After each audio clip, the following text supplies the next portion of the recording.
Napaiyak ang actress na si Carmina, habang sinasabi, "Anak, siya talaga yung tunay mong ama, kayo ni Cassie."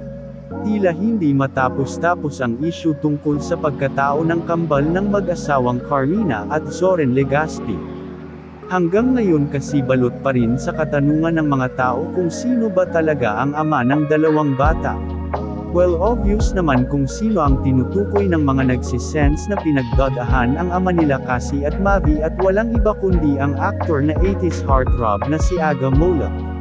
Napansin ng mga netizens na yung siblings ni Aga Moloch ay twins, at kamukhang-kamukha sa Legaspi twins. Lahat sila ay magkakamukha, kaya nasabi nila na iisa raw yung ama nito, at walang iba kundi si Aga Moloch. Sa nakaraang jest din kasi Zoren Legaspi noon kay Marian Rivera sa GMA7 na yan ang morning na usisa ng family host ang patungkol sa issue ni Cassie at Mavi.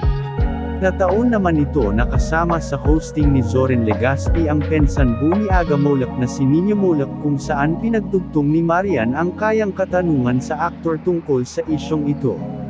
Pero ang tanong nito ay dinaan lang sa biro ng host sa actress na si Zoren Legaspi upang todukan na ang isyong ito. Oo nga naman, kamukhang-kamukha ng mga Moloch ang lalaking kambal nila Carmina at Zoren na si Mavi. Ang pabiro kwento ni Nino sa mga katanungan na iyon ni Marian Rivera, at biro pangkabata ang Moloch ang hindi moari na pinaglihiyan daw siya ni Carmina noong nagbubuntis pa lang ito sa kanyang kambal, at tuwang-tuwa raw ito ni Mavi the Pulnature ng mga Moloch. Pero diniin ni Nino kung tutuusin na mas malalim pa do ang dimple ni Zoren, kaya natural lang daw na magmana sa kanyang ama ng mahigpit pa sa mukha ng inang si Carmina.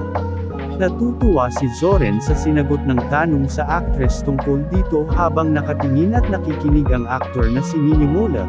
Saad din namangha din siya sa kagwapuhan at kagandahan ng kanilang kambal, na't awang sinabi na napakaganda ang combination nila ni Mina na sina Mavi at Cassie. Bagamat, sabi ni Mavi na hindi na kailangan patunayan dahil alam raw nila kung sino raw yung totoong ama nila, na si Zoren Legaspi lang.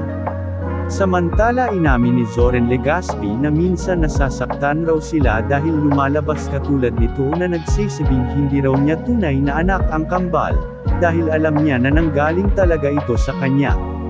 Ikaw, ano po ang iyong masasabi? Mag-iwan lang po ng komento at huwag kalimutan mag-subscribe, like, share at hit the notification bell para lagi kang updated sa mga latest chika ko.